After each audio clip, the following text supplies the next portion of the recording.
I work with a lady. Her name is Kayron. Uh, she works at Jeff King and Company. About the only job I've had in my life where I don't really want to get fired. You know, any other job I've had, I'm like, you fire me, I don't care. I like Jeff King and Company. I like working there. The people are cool. You know, it's a good deal. And Kayron's nice. If she wasn't nice, I wouldn't be doing a video for her. She gave me a couple options. Thank you. She originally asked for cassoulet. I mean, you know, I was more of a line cook, uh, sous chef type in restaurants. We don't, you know, the restaurants I worked at, we didn't do a lot of cassoulet. So instead of cassoulet, today we're going to do a knife video. She asked for knife skills. So in this one, I'm going to show you the knives. I'll talk about sharpening. I'll talk about how to use the knife. And then I'll do a second video later on how to, you know, chop things, what the cuts are, that sort of thing. So there's many brands of knives out there you can buy. You know, it's hard to tell, you know, in particular any brands that are better than others. In the kitchen, there's Henkel and Wusthof or Trident. I mean, there's Global, there's Forstner, there's a whole bunch, but usually the Henkels or the Wusthof, when I was cooking, was kind of the, you know, you at least got to have that. You want to get a knife that's high carbon stainless. The stainless steel is hard to sharpen and it doesn't keep a point. The high carbon metal is easy to sharp. You can get it like razor sharp, but the edge, you're going to be sharpening it, you know. I mean, if you worked in a kitchen, you'd be sharpening every 3 days or every week.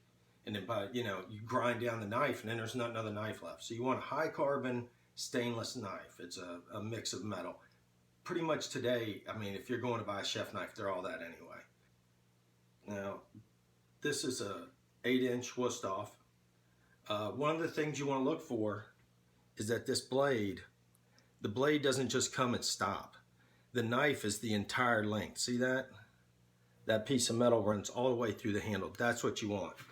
And then, you know, the handle is just there to help you grip the entire thing.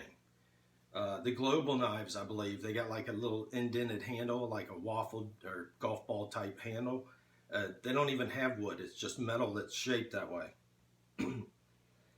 So now, once you get a knife that's like that, you get high carbon, you get that. One thing to keep in mind is this handle is plastic. I mean, it's hard plastic. It's meant for the kitchen. It's meant for abuse. On this one, this is a wooden handle. You know, I don't know if you can really tell the difference. But in my opinion, I always wanted the wood handle. If you get the plastic handle and it gets a little, you know, you drop it or you set it on the stove and that thing's hot and it melts it. You know, whenever you ding the handle of the plastic one, it's there forever. On the wooden one, I felt like if I dinged it or got a scratch or something, the wood would kind of, you know, either swell up or it would eventually get worn down and make it more even. So personally, I like the wooden handle ones better than the plastic. But if it's a good quality knife, it really shouldn't matter. There are many different kinds of knives. As I stated earlier, this is a chef knife. This is pretty much your basic, you know, you have to have a chef knife. This one's 8 inches. They do come in 10. They come in 6. You know, lots of different sizes. Pretty kind of like a utility. I mean, I could butcher meat with this. I could fillet a fish with this. I could pretty much do any culinary task that I need to with this knife if I don't have the other. Now, if you're going to core a tomato, it would kind of suck. But I mean, I could. You know, it's better than getting yelled at by the chef. So there's your chef knife. We have a paring knife, just your small, you know, peeler, corer, you know, whatever you need a smaller knife for. There you go. There's your paring knife. This is my bony knife. And even this one, I mean, the metal goes all the way through the handle.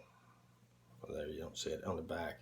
This one's kind of, I don't know, this is like one of my not better knives, but it's, when I debone leg of lamb, I use this knife. So there's the bony knife. You know, it's easier to get in there, cut the sinew, cut it away from the bone. It needs to be sharp. All these need to be sharp. We'll go over that in a minute. This is a fillet knife, like using to fillet fish. You know, you got to push it down on the table and slide the skin off. you know, or cut the meat away. So that's what, a lot of times I'm using a chef knife anyway, but here's a nice little Wusthof fillet knife. The cleaver, I don't use it much. That's why it's kind of got spots all over it. You know, hacking bone.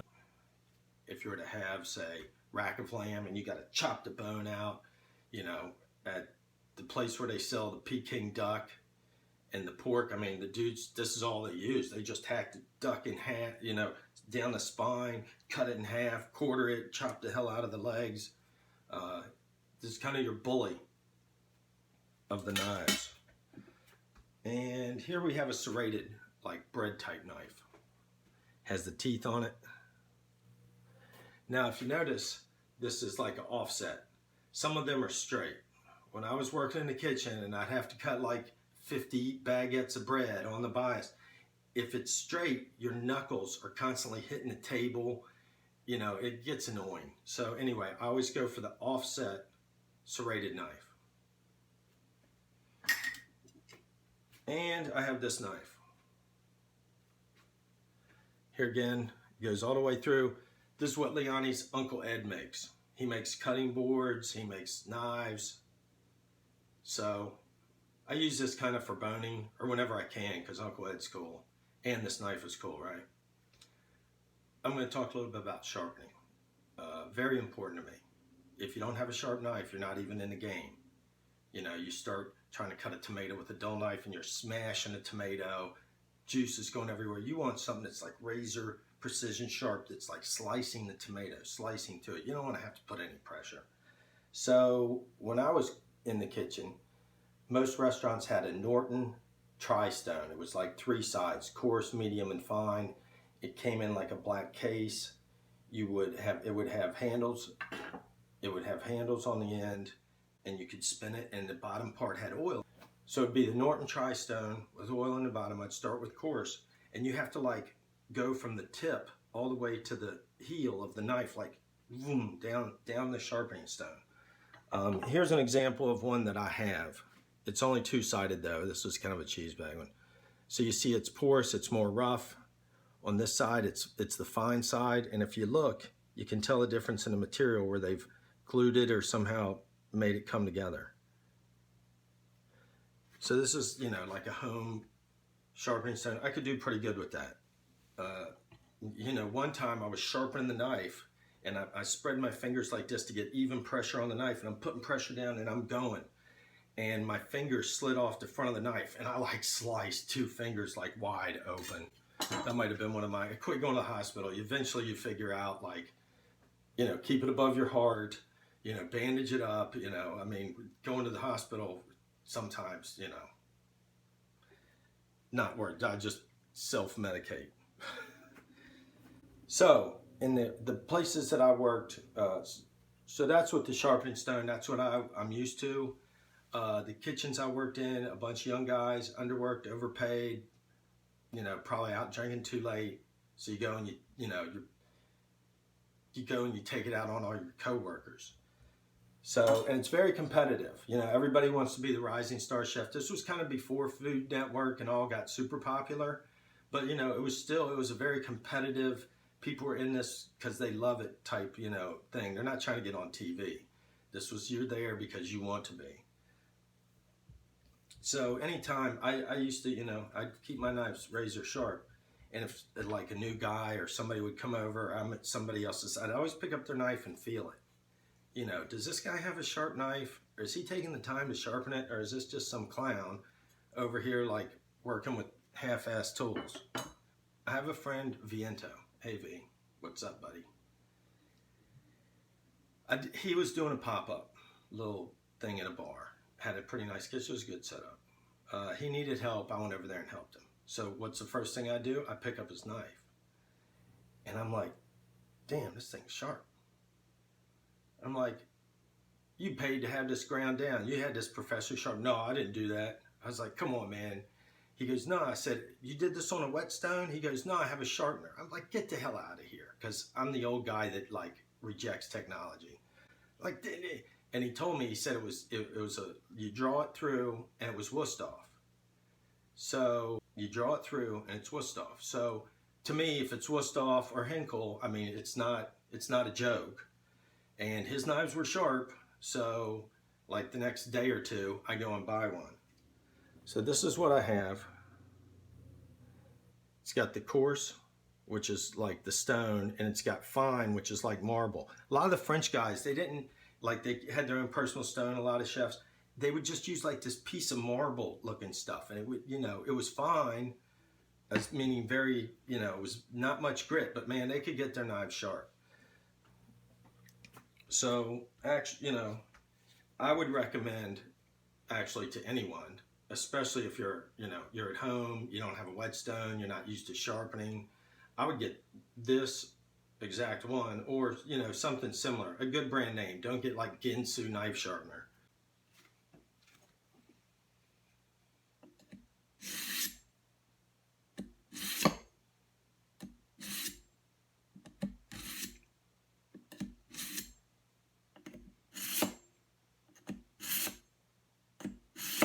I think you'll be happy with the edge of your blade. I think you'll notice a difference when you're chopping, cutting, or whatever you do with your knife. So we're going to talk about how to hold the knife. Again, this is a chef knife. This is basically what you're going to do. I mean, you can't really do this technique with the serrated or the boning knife, but as far as this goes, you just pinch these two fingers on either side, and then you grab the handle. Yeah, on this one, kind of the same thing. I grip it up here. It's a little different because the handle's weird. It's a little different because the handle's weird. Right here isn't normal. But anyway, the boning knife, I don't really hold the boning knife like that. I'm holding the boning knife like this, maybe finger. If I'm cutting out something off a bone, or I'm separating muscle pieces, or I'm butchering a chicken, I'm having the finger up there, or, you know, I'm not really doing the grip on the blade type thing. Yeah, obviously this one, my fingers are too fat to grip that blade. I mean, I'm hanging way off the blade. I'm going to slice myself. When I'm cooking, if I feel like my knife's kind of dull and I hit it on the steel, now I'm back to where I can feel it cutting into a... If my knife is, you know, I'm cooking, I'm feeling like my knife isn't quite the razor precision that I want, I hit it on the steel.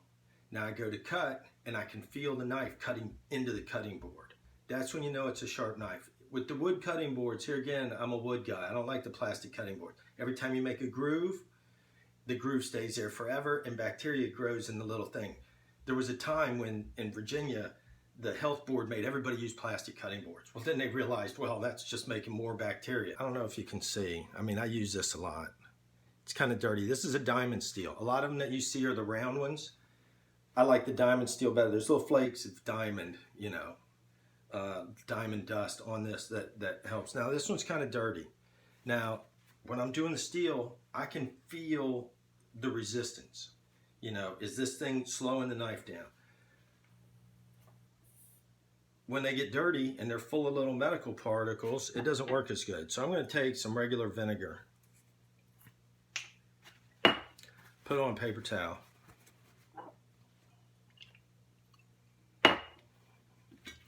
I'm going to rub that all over my steel. This works with the round steels too. Doesn't have to be, see already, just from putting it on. Look at all that. All that's little metal files.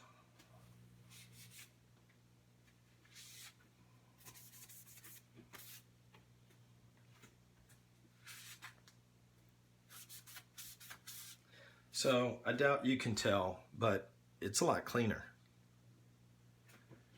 And when I steel it, yeah, I can feel the resistance. Now, when you do this, when you sharpen chef's knives and you're doing it with the stone, and you have it on here, the recommended degree is like 30 degrees. I don't know where 30 degrees is. You know, somewhere in there. But anyway, the recommended angle is 30 degrees on your stone when you're dragging it across. So that's something to keep in mind. When you're doing the steel, I would go 30 degrees, try to, or a little less. I feel it'd be better to go less. Like, you don't want to be, imagine if you're like doing a 90-degree angle, you're just jacking your blade up. So if I'm going to make a mistake, I always, instead of going more because I felt like that was dulling the point, I would go thinner. I like knives. As a kid, I grew up in, first part of my life in West Virginia. I mean, you're 6 years old, you have a pocket knife because dad has a pocket knife, and so you got to have a pocket knife. It was a long time ago. I mean, you could bring your knife to school. It wasn't a big deal. On hunting season, you bring your gun. You got to keep it in your locker. So I'm into knives. I like knives. Obviously, I like cooking. So I've kind of, anytime I see culinary equipment, vintage or anything, I kind of grab that. Some of the knives that I have was from a hauling company I had where people paid me to throw it away, and I was like, I'm not throwing that away. I'm keeping that. One knife, it was when I lived in New York. I was in Soho, where it's some like flea market thing. Some dude has just a bunch of junk, like old tools. There was a lot of rust in his pile. And I see this big knife, and I pick it up, and I look at it. It's Wusthof. But it must have been like a 14-inch knife. It was broke. So like this one's broke. So this piece here, it was like 2 inches down, maybe. It had been broken. It was a pile of rust. I got it for like $2. It's one of I love that knife. It's like one of my prized possessions. Culinary history right there. I don't even think they make 14-inch knives anymore. Too many people probably cut their finger off. I have a cleaver, like a hog splitter, where in the old meat production days when they had a carcass of a beef or the carcass of a hog, this guy would take this big cleaver and just hack it down the spine, and when it passed him, it was now a side of beef or a side of pork rather than being a carcass. To me, that's, here again, it's history and it's way cool.